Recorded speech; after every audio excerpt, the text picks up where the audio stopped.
Hey everyone, back again. Today we're going to talk about the distinction between Edward Said and Homi Bhabha. Or to put it in other terms, the distinction between Orientalism, as Edward Said conceives of it, versus Homi Bhabha's notion of a hybridity. Now, despite what the title of this video might suggest, this is going to be a lot less polemical. That is, all I'm going to try to do is outline the differences in these very important approaches to post-colonialism and post-colonial studies. Now, before jumping into it, hi, I'm David. I try to explain philosophical concepts and ideas and ways to make them accessible to you. So if you're new here, go check out my 250 some episodes I already have up. If you found this on YouTube, you're going to be able to find it in podcast form pretty much anywhere where you get podcasts. Or if you found this in podcast form, you're going to be able to find the video on YouTube if you're into that at all. If you want to follow me anywhere other than here, you can find me on Instagram @theory_and_philosophy, or on Twitter @DavidGuineo. Links for those things in the description. And if you want to help me out, like, share, subscribe, tell your friends. You can help me out monetarily via Patreon or PayPal, but obviously no pressure. So yeah, let's jump into these very complicated ideas, very complicated thinkers, what they say, and how they are different. Now, just so you know, I've done a number of episodes covering both Homi Bhabha and Edward Said, and you can go find those pretty easily on my channel or in podcast form if you just type in their names. And so here, I'm just going to provide more of a cursory look at each, kind of a broad presentation that'll be relatively quick, and then outline how they are different, and how Homi Bhabha really challenges some of the central tenets of Edward Said's thesis in his text, Orientalism. Now, to start with Edward Said, he obviously provided the groundwork for much of what would become post-colonial theory, in that he was trying to understand the ways in which the Near Orient, what we would know now as the Middle East, how that was constructed by Europeans. That is, how travelogues, how academic manuscripts, how politicians sought to impose a certain vision of the Orient that would comply with their belief that anything that wasn't the West and that had different values in the West was inferior to the West, was inferior to Europe. So many of these different institutions within Europe sought to articulate and impose some central ideas about the Orient as being a place of licentiousness or laziness, a place of conspiracy, a place of dictatorial rule, a place of communal submission to tradition instead of individualism. Now, of course, in and of themselves, it's difficult to find any actual justification for them being naturally inferior in any way. But instead, these terms are often deployed because they are charged already within the European imagination as being negative things, embodying negative attributes that, just by association, come to be associated with people in these areas. Now, one of the most violent functions of these types of discourses, or of this type of rhetoric, was to reduce what would otherwise be completely different cultures and people to a single homogeneous mass of negative attributes. So someone in Iran was going to be bestowed with similar qualities as someone in Pakistan, or people in Eastern Europe, who are often fall under the umbrella of this Oriental imagination, are going to be conflated with people from Afghanistan. And, you know, it goes on much deeper than that, of course, but just to give you an idea of how the violence works to homogenize people, to reduce them to a single homogeneous mass that makes them prime targets for exploitation. And this exploitation can take, and indeed has taken, many forms. It can simply be used as economic exploitation. If you are able to construct people in a certain way, it's going to be a lot easier to drum up public support for military operations there, for corporate ventures there, in order to seal possible oil futures, as the United States would eventually participate in. And because of so many of the attributes that were bestowed upon the Orient as being seen as unsavory to the European imagination, they became a site of fascination for many Europeans. And so Europe saw the Near Orient, saw the Middle East, as being an exotic place full of adventure and wonder that can be a site to arrive closer maybe even to nature, therefore maybe to God, if it was motivated by any religious impulse, and it could then be exploited, culturally exploited in that way, where the people and cultures are not respected, not listened to themselves, but are just used for the growth of the European mind, the European person, who could go there and just immerse themselves in what they believe to be a more elegant, a more fruitful cultural experience, which on its face might appear to be a somewhat okay thing, but when it is located along a longer historical trajectory of exploitation of this part of the world, then, of course, the actual benevolent attributes of that quest, these possible quests, come to be or should be interrogated and should be seen for what they really are, as just an extension of these legacies of colonialism. Now, many years later, a couple of decades later, Homi Bhabha would come along with a number of texts, but the one I'm really drawing from here is The Location of Culture, which is just a compilation of essays that are kind of faintly strung together by the common thread of post-colonial studies, or thinking about colonization and what colonization means after colonialism, hence post-colonialism. And Homi Bhabha makes some rather controversial claims about the way in which colonized people are not simply colonized people. And he suggests that in the colonial encounter between a colonizer and a colonized, there's always some kind of giving and taking occurring. Now, with that being said, Homi Bhabha isn't trying to undermine or to detract from the violence of colonialism, obviously not. His concern is the way in which some perspectives about, or this is one of his concerns, of colonialism come to replicate the same homogenizing functions as colonialism itself. So he leaves room to consider how the colonial project is never actually fully successful at accomplishing its goal. And that is because if its goal is to assimilate people into its value structures, into its national identity, into other cultural values that it holds dear, religious ones and so on, that project has never been fully completed. And it often will just resort in colonizers committing genocide against the colonized. Now, insofar as he characterizes this as a giving and taking, he's suggesting that the colonized themselves undergo a kind of transformation when they come in contact with other people. Now, it is still a meeting of power.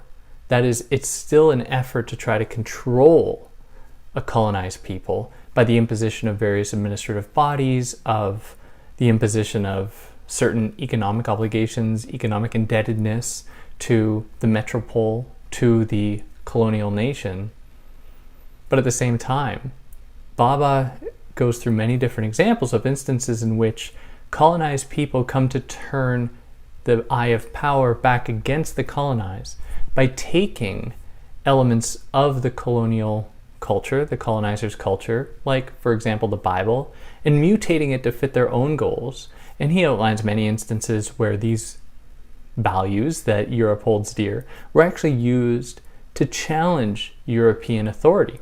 So, for example, some of the parts of European culture at the time of burgeoning Enlightenment ideals, especially those pertaining to individualism and being against tyranny, were used to combat, especially in India, that's just one example, to combat colonial rule and to combat colonial authority. Now, what this did, even though, of course, colonial authority remained after that, it didn't just disappear, the point that Bhabha is making here is that in turning what Europe took to be, and many European nations took to be, almost sacred, impermeable, that is incapable of being challenged. What the colonized were able to do was to disrupt all of these beliefs, to suddenly make it so that maybe Christianity isn't the only way to think about the divine. Maybe Christianity has flaws, because Europe took themselves, and European nations took themselves to be the true arbiters of Christian authority. Then suddenly, in many different colonial settings, colonized people were taking up the these religious texts in ways that were a lot more profound and a lot more transgressive than the European nations. So Bhabha's idea here is to not just reduce colonized people to this singular, homogeneous status of being colonized.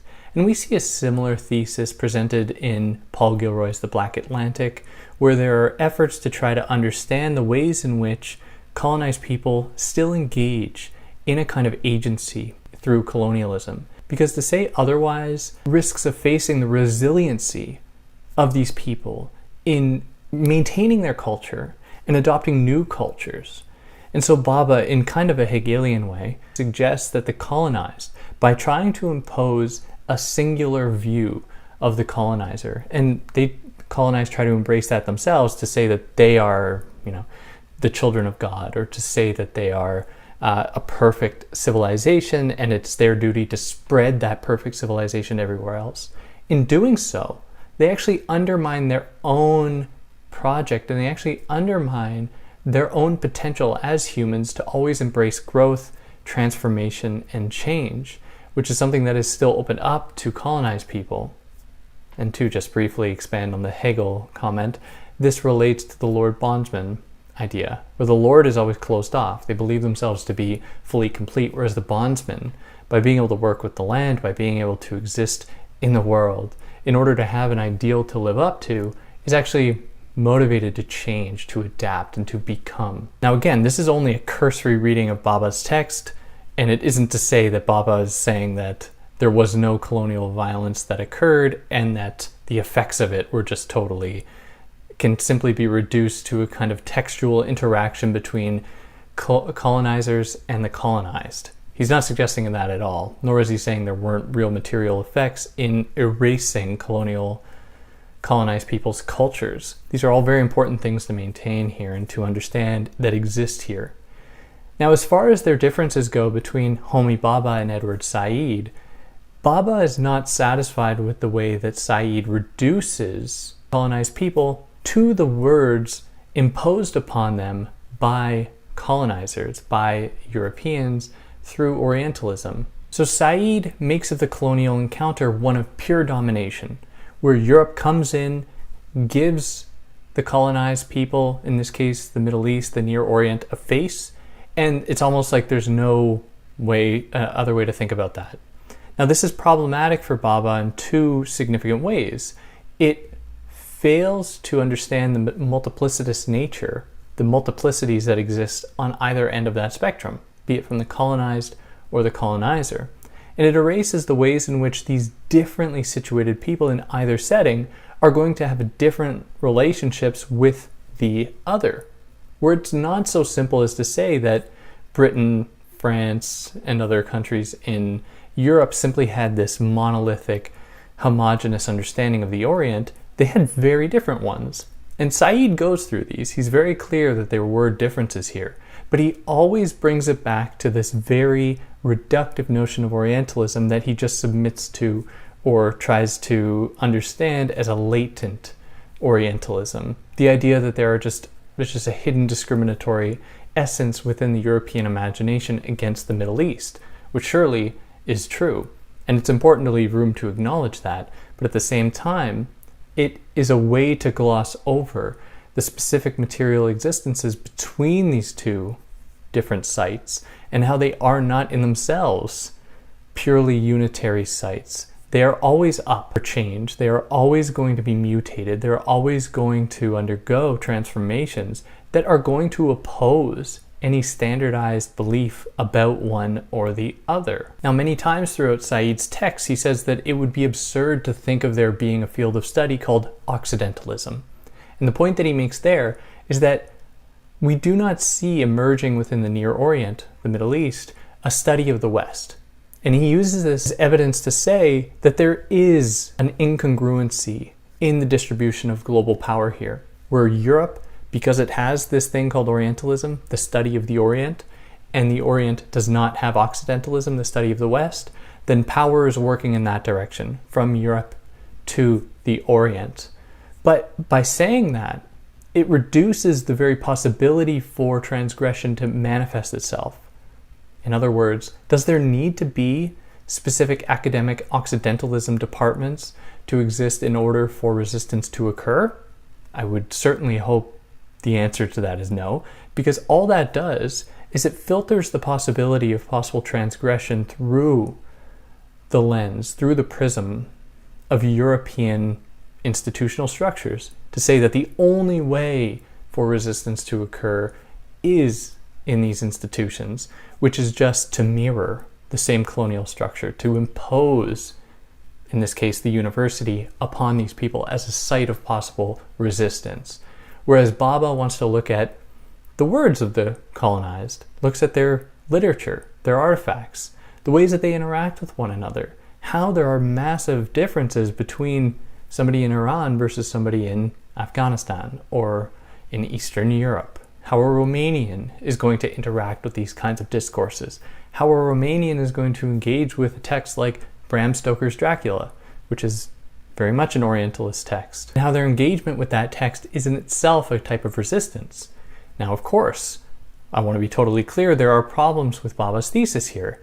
It seems kind of naive to think that resistance can manifest itself in these ephemeral ways, in gestures of resistance, what he calls hybridity. By adopting the colonizer's culture, you can oppose that culture, which is a lukewarm way to think about how anti-colonial struggles have actually manifested themselves historically. They've, in a lot of cases, been very violent on local levels, where people were fighting back against the colonizer, and that can't be ignored either. It's important to consider both. But I hope what I've done here has been just a way to demonstrate or to elucidate the differences within this field of study, within post-colonialism, between Edward Said and Homi Bhabha. And if there's anything that you think I should have included or I got wrong, I'd love to hear about it. I can pin comments and people can see how I was wrong. And then we can all have a laugh about it. If you like what I did, like, share, subscribe. And on that note, catch you next time. Take care.